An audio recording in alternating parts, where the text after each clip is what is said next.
Pagi Pak Soeharta. Selamat pagi, Ibu. Assalamualaikum.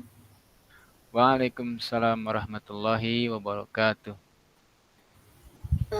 Terima kasih ya Pak Iya, sudah meluangkan waktu untuk sesi coaching kita hari ini. Apa tujuan yang ingin Bapak capai dalam sesi ini? iya. Baik, selamat pagi juga Ibu Susi. Dalam coaching kali ini saya ingin membahas tentang bagaimana cara membuat pembelajaran di kelas yang lebih menarik bagi para siswa gitu, Bu. Oke, baik. Bagus Pak tujuannya. Jadi kita akan fokus pada cara-cara untuk meningkatkan minat siswa ya Pak ya, Betul, dalam betul. pembelajaran di kelas. Betul Pak? Betul, betul, Ibu. Bisa Bapak ceritakan detail tentang situasi di kelas Bapak saat ini? Iya, Apa ya, mhm. oke, apa saja yang Bapak perhatikan yang membuat pembelajaran kurang menarik itu, Pak? Baik, Bu. Akhir-akhir ini ya saya mengamati, saya merasakan gitu. Siswa-siswa yang ada di kelas saya ketika diajar oleh saya itu mereka terlihat kurang antusias dah. Kurang antusias seperti kehilangan selera gitu. Kemudian Ya. terlihat tidak fokus juga dalam pembelajaran. Eh, Mereka jarang aktif terlibat dalam diskusi, diminta bertanya pun itu susah untuk mereka untuk mengungkapkan pertanyaan gitu.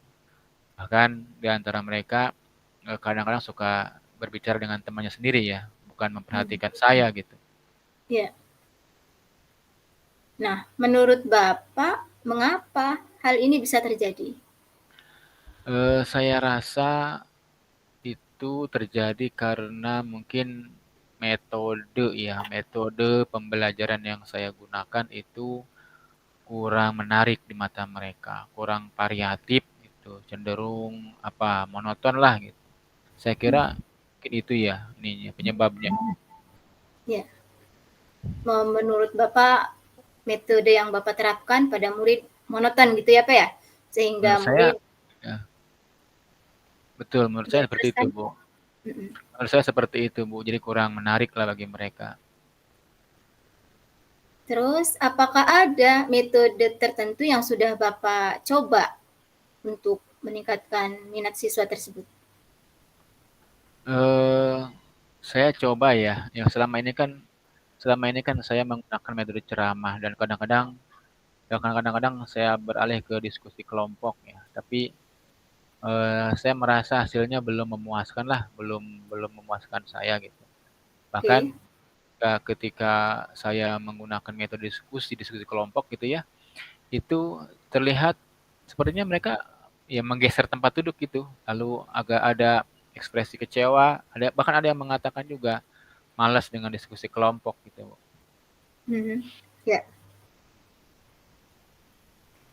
Menurut Bapak nih ya, apa yang menjadi penyebab utama kurangnya minat siswa tersebut, Pak?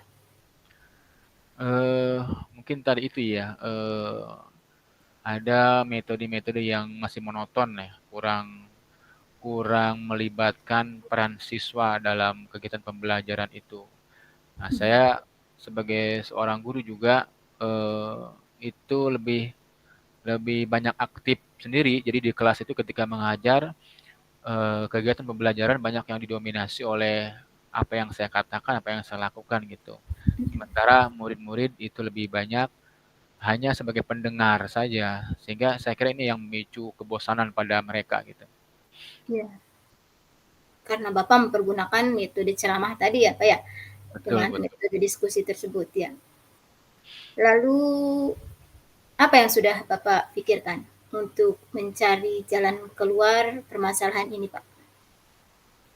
Saya terpikir untuk merencanakan untuk menerapkan beberapa strategi yang saya harapkan nanti bisa saya gunakan untuk menciptakan pembelajaran yang lebih menarik gitu ya. Menurut saya ini akan yang akan saya coba ini akan lebih menarik begitu. Ya. Wah, menarik nih Pak. Apa nih idenya yang menarik itu apa nih?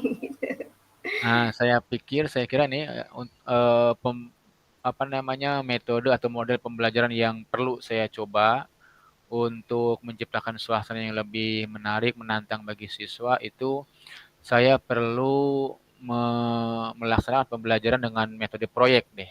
Kalau selama ini kan dengan ceramah itu mungkin siswa mengantuk, pasif, kurang menarik.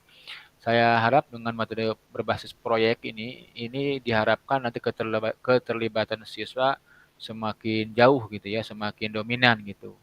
Dan saya juga akan mencoba menggunakan lebih lebih banyak media pembelajaran atau teknologi pembelajaran ya. Kalau selama ini mungkin cuma ceramah, papan tulis misalnya.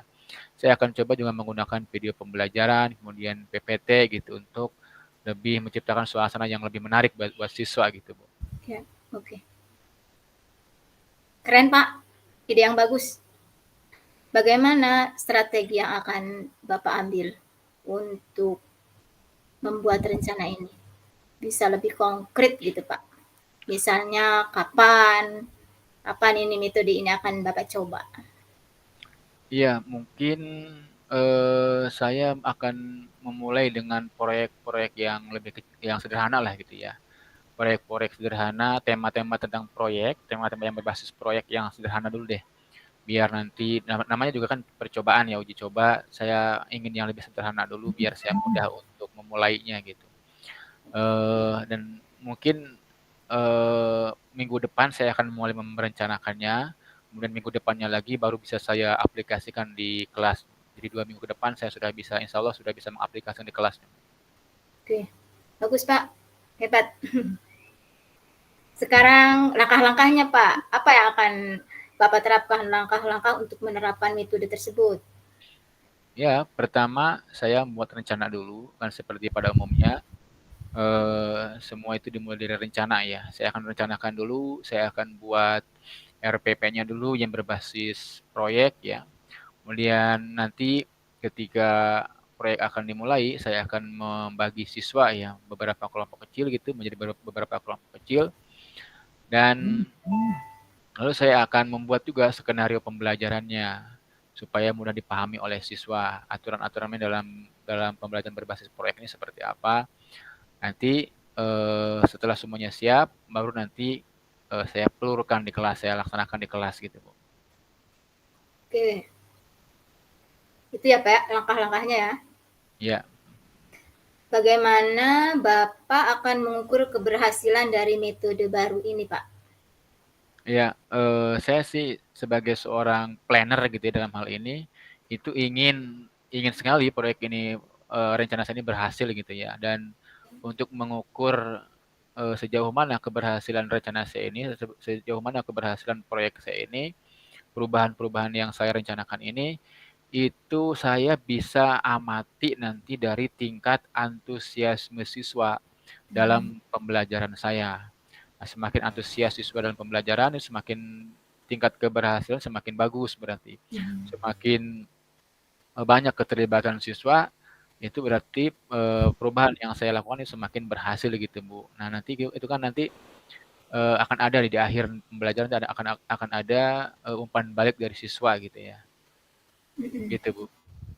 Oke, lalu Bapak butuh bantuan tidak dengan teman sejawat atau gimana gitu untuk membantu rencana ini supaya lebih lebih bagus atau lebih matang atau gimana gitu Pak? Ya, saya berharap nanti ya, saya berharap nanti ada teman guru PAI lain yang bisa membantu saya. Saya akan mencoba mengajak guru PAI yang lain untuk berkolaborasi ya, untuk dia hadir di kelas. Pertama dia membantu saya dalam merencanakan program ini.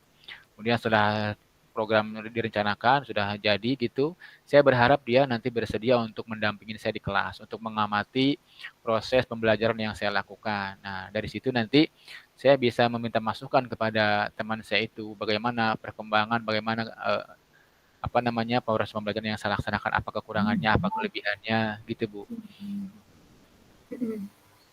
Oke, apa butuh dukungan juga dengan saya, Pak? Saya kira untuk dukungan dari Ibu, saya kira ini sudah cukup, Bu. Saya sudah senang mendapatkan advice gitu ya, nasihat-nasihat, masukan-masukan dari Ibu. Saya sangat semangat ini untuk melaksanakan proyek ini. Oke, baik.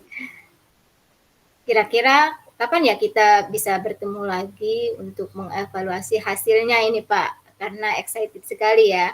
Bapak kan tadi sudah merencanakan dan akan melaksanakan kapan ini metode ini akan diterapkan di kelas Bapak. Nah, kemudian 2 minggu lagi apa ya? Ya, untuk pelaksanaannya 2 minggu lagi, Bu, insya Allah. Berarti kapan nih kita bisa bertemu lagi untuk sesi berikutnya untuk merefleksikan tentang apa yang sudah Bapak rencanakan tersebut? Ya, untuk minggu pertama saya buat rencana, minggu kedua saya melaksanakan rencana itu, dan untuk minggu ketiga, saya kira minggu ketiga ini sudah bisa dilihat hasilnya dan sudah bisa diskusi lagi saya dengan Ibu ya untuk mengevaluasi hasil pelaksanaan program ini, Bu. Saya kira minggu ketiga untuk pertemuan kita kembali ini. Oh, saya setuju, Pak. Saya akan catat ya, Pak, tanggal pertemuannya untuk Ya, siap, berikutnya. siap. Ya. Dan Bapak sudah hebat sekali ya menemukan apa yang harus Bapak lakukan. Terima kasih atas keterbukaan dan komitmen Bapak untuk mencoba ya hal baru. Saya yakin Bapak akan memberikan dampak yang positif bagi siswa.